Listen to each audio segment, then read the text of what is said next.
কি বলো মিয়া, আমরা অতিথি বাকি না? গত 17 বছর ধরে দলের জন্য অনেক টাকা ইনভেস্ট করছি। আরে আপনি কি করেন মিয়া? আপনার কি বাইশে আসছে নাকি? গত 17টা বছর ধরে দলের নেতৃত্বে আসার জন্য বহু চোখের পোলাপান আমার হাতে রাখা লাগছে, আর এখন আইসা যত সব 5-4টা পোলাপানের আইসা লোকদেরকে আইসা নমিনেশন দিতেছে। আমরা কি বাইশে আসছি? তোমার কথা শেষ হয়েছে মিয়া? আসসালামু আলাইকুম ভাই। ওয়ালাইকুম সালাম। পুকুর পাড়ে বসে গল্প করতেছেন দেখে আসলাম। দুই প্রার্থী নিজের কামড়াকামড়ি করতেছে। নির্বাচনের মাঠে কে কতটা যোগ্য? বস্তাপতি টাকা থাকলে যোগ্যতা লাগে না। যেই দল নিজের কামড়া কামড়ি করে, জনগণে কে ভোগে করবে? এটা তো সান্দাবাজি করবো কি? হ্যাঁ ঠিক করেছেন ভাই। নির্বাচনের মাঠে জনগণ এবার এক হইছে, তারা সিদ্ধান্ত নিছে তারা এবার সৎ, দক্ষ, যোগ্য লোকের নির্বাচিত করব, যাদের কাছে দেশ রক্ষা করার, আমানত রক্ষা করার সততা ও হিম্মত আছে। আমরা এই প্রার্থীদেরকে চিনব কিভাবে? এই প্রার্থীদেরকে চিনতে কষ্ট হইতেছে।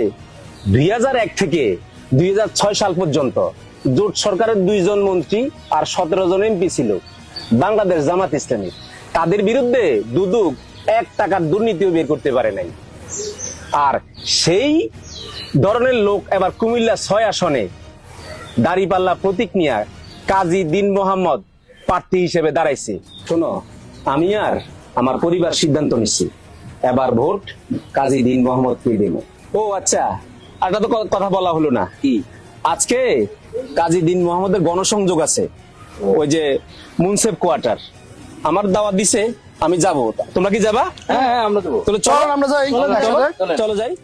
পরিচ্ছন্ন নেতা তিনি, ন্যায় ইনসাফের প্রতি, শান্ত সরল মুখের হাসি সবার কাছে প্রিয়। পরিচ্ছন্ন নেতা তিনি, ন্যায় ইনসাফের প্রতি, শান্ত সরল মুখের হাসি সবার কাছে প্রিয়। কুমিল্লা সদর দিন মোহাম্মদ ভাইয়ের সালাম নিও, কুমিল্লা 6-এর জনগণ দাড়ি পাল্লায় ভোট দিও।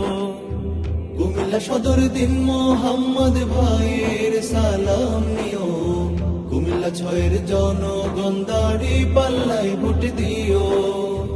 জনবান্ধব এমন নেতা পাবে না আর ভাই, সুখে দুঃখে সবার দ্বারে আমরা তাকে পাই। আলহামদুলিল্লাহ রাব্বিল আলামিন, ওয়াসসালাতু ওয়াসসালামু আলা সাইয়্যিদিল মুরসালিন ওয়া আলা আলিহি ওয়া সাহবিহি আজমাইন। সম্মানিত ভাই, আপনারা জানেন 2026 সালের 12ই ফেব্রুয়ারি ত্রয়োদশ জাতীয় নির্বাচনের শিডিউল ঘোষণা করা হয়েছে। সেই শিডিউল অনুযায়ী আমরা আশা করতেছি আগামীতে একটি সুন্দর, গ্রহণযোগ্য এবং অবাধ ও সুষ্ঠু নিরপেক্ষ নির্বাচন অনুষ্ঠিত হবে। সেই নির্বাচনে বাংলাদেশ জামাত ইসলামী সরকার গঠন করবে ইনশাআল্লাহ।